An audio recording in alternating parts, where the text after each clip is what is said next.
गुरु ब्रह्मा गुरु विष्णु गुरुदेवो महेश्वरा गुरु साक्षात् परब्रह्म तस्मै श्री गुरुवे नमः। ध्यान मूलम गुरुमूर्ति पूजा मूलम गुरुपदम मंत्र मूलम गुरुवाक्यम मोक्ष मूलम गुरु कृपा ही केवलम गुरु कृपा ही केवलम मम सर्वस्व समर्पयामि श्री गुरु चरण कमलेभ्यो नमः। नमस्कार, मैं एस्ट्रो गुरु संदीप माथुर आपके सामने एक नई वीडियो नए ज्ञान के साथ उपस्थित हुआ हूँ और मेरी इस वीडियो का नाम है वास्तु देवता का उद्भव उत्पत्ति।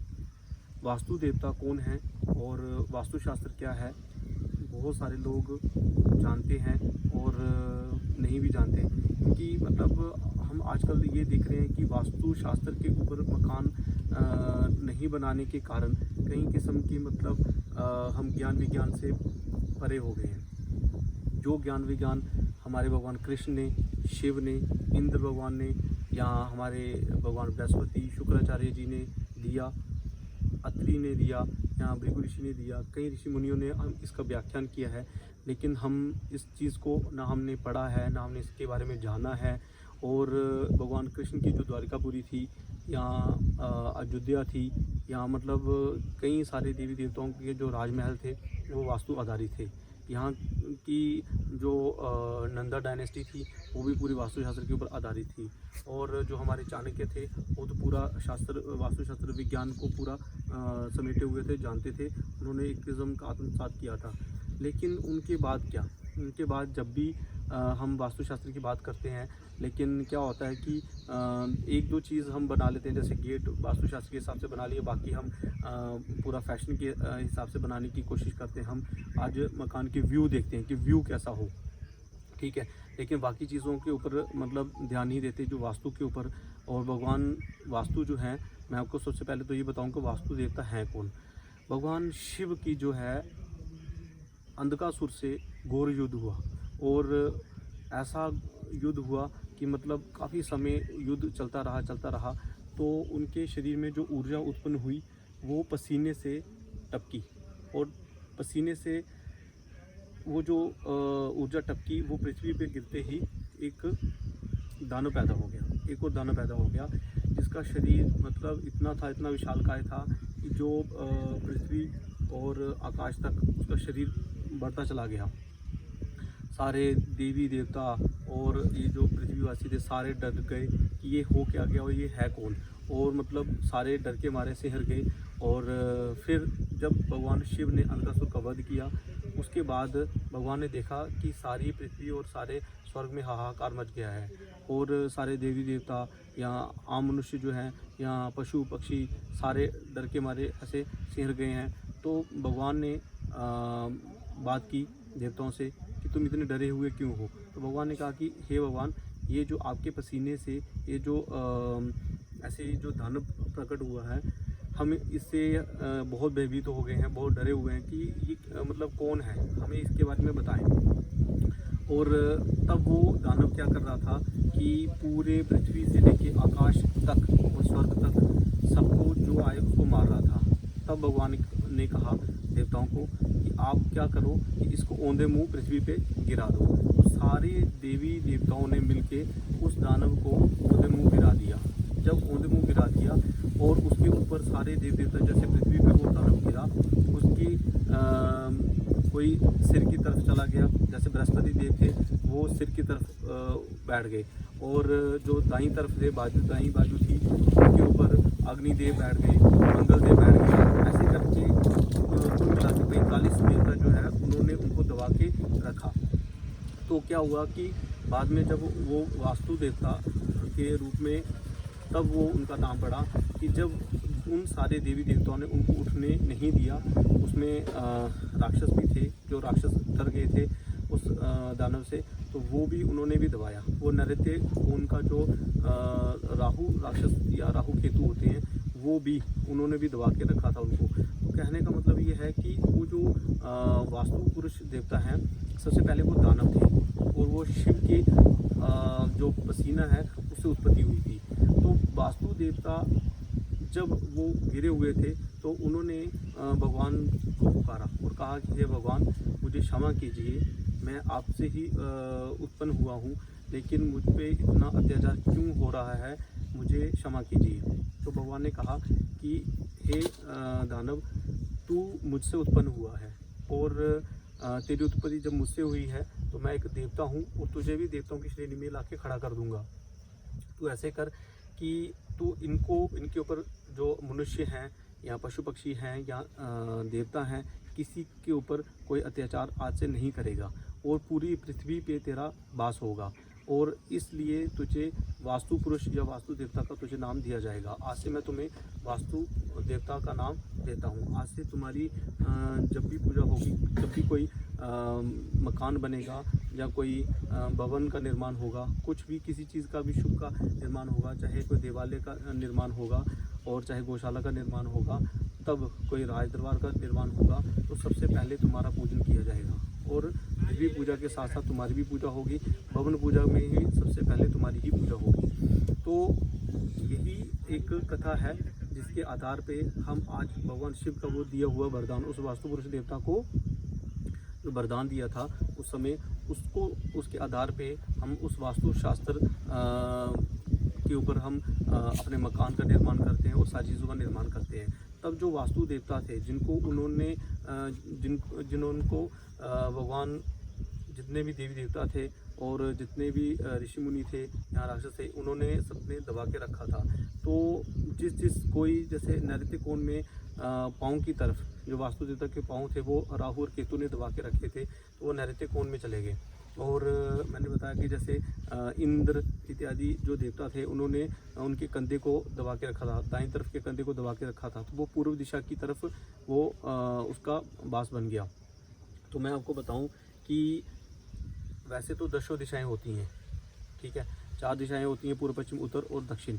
फिर उसके बाद मैं आपको सबसे पहले तो पूर्व दिशा के बारे में बताता हूँ कि पूर्व दिशा के स्वामी जो हैं वो सूर्य हैं और सूर्य के मूलांक 1 हैं और सूर्य के पूर्व दिशा के अधिष्ठाता देवता सूर्य भी हैं और इंद्र भी हैं, दोनों का एक ही पद है। जैसे वैसे तो 45 पद होते हैं, 45 पद यानी कि 45 देवताओं का वास, बीच में दानव भी हैं। तो दूसरी बात है कि उसके बाद पूर्व दिशा के बाद आ गया अग्निकोण। अग्निकोण जो है वो भगवान शुक्र का उसमें वास होता है। शुक्र का मूलांक है 6 और शुक्रदेव के बाद आ गया दक्षिण दिशा। दक्षिण दिशा में भगवान मंगल का वास होता है।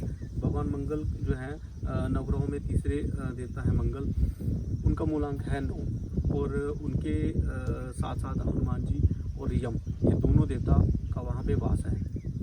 उसके बाद नैऋत्य कोण आता है, तो नैऋत्य कोण में राहु और केतु, राहु का मूलांक है 4, केतु का मूलांक है 7 और राहु और केतु दोनों का वास है वहाँ पे। और उसके बाद आगे पश्चिम दिशा, पश्चिम दिशा में जो है वो शनि का वास है। शनि के मूलांक हैं 8 और शनिदेव जो है उनके साथ साथ भगवान वरुण का भी वास वहाँ पे है। उसके बाद आगे वायव्य कोण है। वायव्य कोण के जो अधिष्ठाता देवता हैं वो हैं चंद्रमा देवता और कुबेर हैं, कुबेर का वास है वहाँ पे। चंद्रदेव हैं और चंद्रमा का मूलांक जो है वो 2 बनता है। उसके बाद आगे आप उत्तर दिशा में भगवान चंद्रमा का ही और बुध का दोनों का वास रहता है। वहाँ पे 2 देवताओं का वास रहता है, बुध और चंद्रमा का, और मूलांक बनता है 5। और वहाँ पे भगवती दुर्गा का भी वास रहता है, वो भी उसकी अधिष्ठात्री देवी हैं। उसके बाद भगवान ईशान कोण में वास करते हैं बृहस्पति देव और ब्रह्मा जी। आगे जैसे 8 दिशाएं होती हैं, उसके बाद नौवीं जो दिशा बनती है उसके स्वामी वो हैं ब्रह्मा जी। जो बृहस्पति ईशान कोण के अधिष्ठाता देवता हैं, बृहस्पति देवता का जो मूलांक है वो है 3 और भगवान शिव का भी वहीं पे वास है। और ईशान कोण को सबसे ज़्यादा उच्च श्रेणी के देवताओं का, जैसे ब्रह्मा, विष्णु, महेश और बृहस्पति देवताओं के भी जो गुरु हैं, जो गुरु की उपाधि सबसे उच्च कोटि का जो देव है वो बृहस्पति हैं। जो नवग्रहों में भी उच्च कोटि के देव माने जाते हैं वो बृहस्पति माने जाते हैं। तो जो बृहस्पति हैं उनका जो अंक है वो है 3 और ईशान कोण में उनका वास रहता है। तो इसलिए मैं आपको बता दूं कि उसके बाद उसके साथ जो भगवान ब्रह्मा जी और उसके बाद अनंत, ये जो 10वीं दिशा है वो है अनंत। ये 10 दिशाएं जो है भगवान वास्तु देवता की का आधार है। वो इसी वास्तु दिशा, वास्तु देवता के आधार पे, वास्तु शास्त्र के आधार पे और वास्तु पूजा के आधार पे हम इस वास्तु के हिसाब से मकान बनाते हैं या भवन बनाते हैं, या जो भी हम मतलब अपने स्कूल कॉलेज भी बनाते हैं, या फिर कोई मंदिर बना रहे हैं, जैसे गुरुद्वारा बना रहे हैं। लेकिन हम इस चीज़ को बहुत पीछे छोड़ चुके हैं। हम इसके ऊपर अब ना सोच रहे हैं, ना इसके बारे में पढ़ रहे हैं, ना इसके ऊपर, ना वास्तुशास्त्रियों को इतना ज्ञान है कि वो सबको इतना बारे में बता सकें और इसके बारे में ज्ञान दे सकें, या प्रॉपर आर्किटेक्ट जो है वो भी इतना इंटरेस्ट नहीं लेते कि हाँ भाई मतलब वास्तुशास्त्र के आधार पे आप मकान बनाइए। बस वो काम कर रहे हैं, इसमें कोई दो राय नहीं, और अच्छा काम कर रहे हैं, लेकिन वो व्यू के ऊपर या अपना मकान के ऊपर या उस मकान के स्ट्रेंथ के ऊपर काम कर रहे हैं। वास्तु के ऊपर काम बिल्कुल नहीं कर रहे हैं। तो इसलिए मैं चाहता हूँ कि आपको इस चीज़ का पता हो कि वास्तु देवता कौन है, वास्तु किस लिए ज़रूरी है। और अगर हम मान के चलो कि जैसे जहाँ पे भगवान वास्तु देवता के पाँव हैं नैऋत्य दिशा में, अगर मैं एक एग्जांपल के तौर पे आपको बताऊं कि वहाँ पे अगर आप गेट लगा लेते हो, ठीक है, नैऋत्य कोण में जो इंसान नैऋत्य कोण के गेट में प्रवेश कर गया, नैऋत्य कोण का जो गेट है वो इतना संघर्ष देता है, इतनी तकलीफ़ देता है कि अगर इंसान उस मकान में प्रवेश करता है जहाँ पहले से ही वो रह रहा है, तो इतनी ज़िंदगी उनकी त्रस्त होगी कि मतलब पूछने वाली बात नहीं। तो मतलब बहुत ज़्यादा तकलीफ़ देने वाला मकान होता है वास्तु के। एक तो वास्तु के आधार पे ना बना हो तो वो तो फिर तो मतलब कहीं किसी भी दिशा का हो तो दुख देगा ही देगा।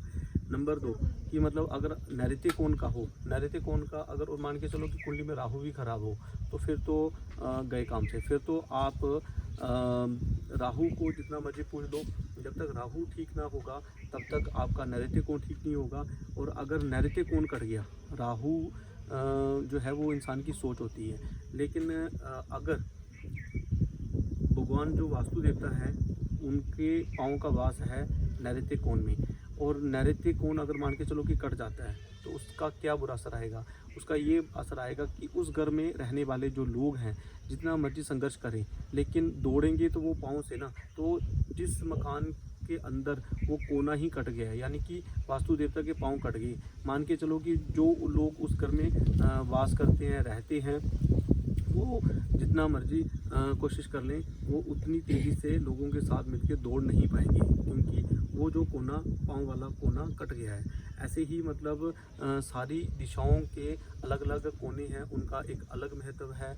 ईशान कोण का तो सबसे बड़ा महत्व है। और सबसे मेन चीज़ आपको बताऊं कि ब्रह्म स्थान, जो ब्रह्म स्थान भगवान का जो नाभि मंडल है, नाभि का स्थान है, वो ब्रह्म स्थान है। सेंटर पॉइंट, मिड पॉइंट उसको बोला जाता है। जब कोई इंसान अपने मकान बनाते हुए वो सेंटर पॉइंट में मतलब नहीं दे, आजकल तो वो हर आदमी वो सेंटर में लॉबी बना देता है, लेकिन मैंने फिर भी देखा कि मैं कई मकान को चेक करता हूँ तो मैंने देखता हूँ कि लॉबी कई बार आगे पीछे बनी होती है और सेंटर में कहीं दीवार आ गई होती है, या सेंटर में कुछ और ही मतलब बाथरूम बना देते हैं। तो ये चीज़ें बहुत मायने रखती हैं कि क्या हमें सेंटर में बाथरूम बनाना है या पूजा रूम बनाना है। पूजा रूम बनाना है या वहाँ पे मतलब खाली जगह रखनी है, वहाँ पे सबसे पहले तो आपको खाली जगह रखनी चाहिए, और इस तरीके से पूजा रूम भी नहीं बनाना चाहिए वहाँ पे। सबसे पहले क्या होता था कि पूरी चारों तरफ ही मकान बनाया होता था, और सेंटर में क्या होता था कि ऊपर से भी खाली होता था, छत भी नहीं होता था, और मतलब सेंटर से आसमान तक कुछ नहीं होता था, कोई छत नहीं होता था, और सेंटर में तुलसी लगा देते थे या कोई ऐसे पूजा के लिए मतलब कोई पेड़ पौधे लगा देते थे, बाकी कुछ नहीं होता था। पर अब क्या है कि मकान के लिए जगह कम है, ठीक है, तो डबल स्टोरी ट्रिपल स्टोरी मकान बन रहे हैं, डुप्लेक्स बन रहे हैं। तो उस चक्कर में हम ये वास्तुशास्त्र को तो बिल्कुल इग्नोर कर रहे हैं कि क्या वास्तु होता है, हम इसको क्या करेंगे, इससे क्या फ़र्क पड़ता है। लेकिन जिनके वास्तु ख़राब है ना, ठीक है, और उनको पता नहीं है कि बीमारियां भी यही देता है। मान के चलो मैं आपको एग्जांपल तौर पे एक चीज़ और बता दूं, जैसे अग्निकोण का देवता है शुक्र, और शुक्र जो है वो डायबिटीज़ के भी देवता है, ठीक है।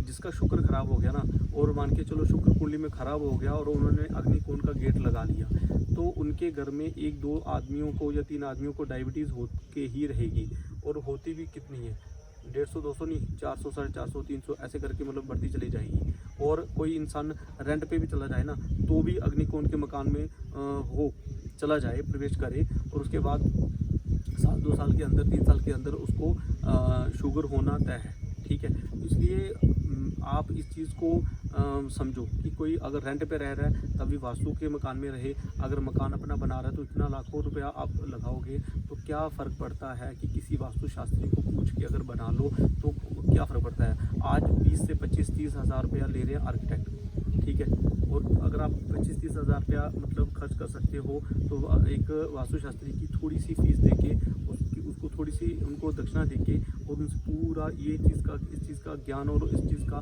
जो नक्शा है वो लेकर के या अपनी कुंडली का विश्लेषण करवा के कि आपकी कुंडली में क्या शुभ है और किस तरफ का आपको गेट रखना, या आपके मकान में जो आपको किस दिशा का मकान बनाना चाहिए, उस चीज़ का ज्ञान लेने से आपको कोई कमी नहीं, कोई परेशानी नहीं आएगी, उसमें आपको फ़ायदा ही होगा।